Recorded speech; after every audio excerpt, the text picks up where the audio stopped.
Grabe mga ate, may dumating nga sa ating blessing. Kaya eto, namimili ulit tayo ng mga candy. Para yung pamimigay natin sa darating na Kapaskuhan ay madagdagan pa. Ngayong araw mga ate, sobrang saya nga namin dito ni Ate Kat nyo. Dahil kagabi may natanggap nga tayong blessing. At ito nga mga ate, ayaw niya nang ipaalam sa inyo kung sino siya. Tama na raw yung kaming dalawa lang yung nakakaalam. At ang gusto nga niyang gawin dito mga ate, idagdag ko nga daw ito sa mga ipamimigay nating candy sa darating na Kapaskuhan. Kaya ito kinahapunan. Agad na kaming pumunta dito ni Ate Kat nyo sa pamilihan. Ipamimili na kasi natin ito ng mga candy. Mahirap na kasi mga ate, baka mamaya bigla kaming mag-crave. Mapambili pa namin ng cravings namin to ni Ate Kat nyo. Walang ganon. Pagkadating namin dito sa pamilihan mga ate, ilang piraso na nga lang din yung mga candy dito. Kabila-kabila na rin kasi yung mga nagre-Christmas party. Buti na nga lang talaga nakaabot pa tayo. At alam nyo ba mga ate, hindi ko naman akalain yung sa simpleng pag-iipon natin ng mga barya at ibinili natin ng mga candy para sa mga bata ay meron tayong na-inspired at gusto nga rin yung makapagpasaya kahit sa maliit na paraan lang. Kaya eto mga ate, sa atin niya nga ito pinadaan. Kaya yung 100 plus na loot bags na nagawa natin nung nakaraan ay madadagdagan pa. Grabe diba, sobrang daming bata ang mapapasaya natin at mapapasakit ang ipin. Walang ganon. Hindi ko nga ine-expect na makakatanggap tayo ng blessing mga ate at madadagdagan pa nga yung mga ipamimigay natin. Kaya sobrang nagpapasalamat ako kay Lord. At syempre hindi ko makakalimutan pasalamatan yung nag-share dito sa atin ng blessing. Maraming salamat po sa inyo ate. Tsak po na maraming bata kayong mapapasaya dito. At tulad nga ng sabi ko sa inyo mga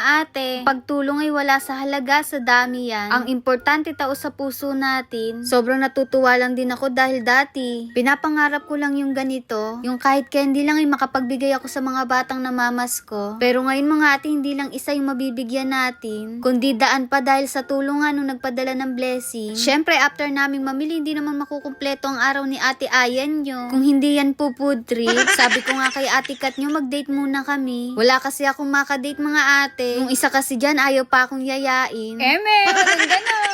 At ito nga po food tripin natin mga ate, galing na sa amin to ni Ate Kat nyo. Baka mamaya isipin nung iba dyan, hinatian ko pa yung pinadala sa atin. Bali lahat po nung pinadala sa atin ay nainubos natin para sa mga candy. At dito nga mga ate, nagmerienda nga lang kami ni Ate Kat nyo. Nag-order lang kami dito ng pizza, chicken wings na may price. Hindi pa rin kasi kami nagmimerienda nung umalis kami kaninang hapon. Bali nag-order nga rin pala ako dito ng pistachio ganache. Isang slice lang mga ate dahil di natin kaya yung madami. In fairness dito sa creamy spinach na to mga ate, ang sarap. Nung nakaraan nakakain na dito si Ate Kat nyo at sinama siya nung kaibigan niya. Kaya ngayon dito niya ako inaya dahil gusto niya ma-experience ko daw dito. At in fairness mga ate, masasarap naman yung mga in-order namin. Pati na yung drinks na hindi ko na naubos dahil sa sobrang busog ko. Ito kasing chicken, halos ako na nga yung kumain. Grabe, tingnan nyo naman yung itsura na itong creamy spinach pizza. Yung itsura pa lang matatakam ka na talaga. Shoutout nga pala sa Santa Ana family from Pungo, Emily Baksapra from Lumban, Laguna, Ruth Flores, Kali Capito from Camarines Sur, Aris Samihon from Davao Oriental. At ayun mga ate, na-enjoy nga namin dito yung pagkain. Kaya ayun, craving certified na naman yung mag-ate.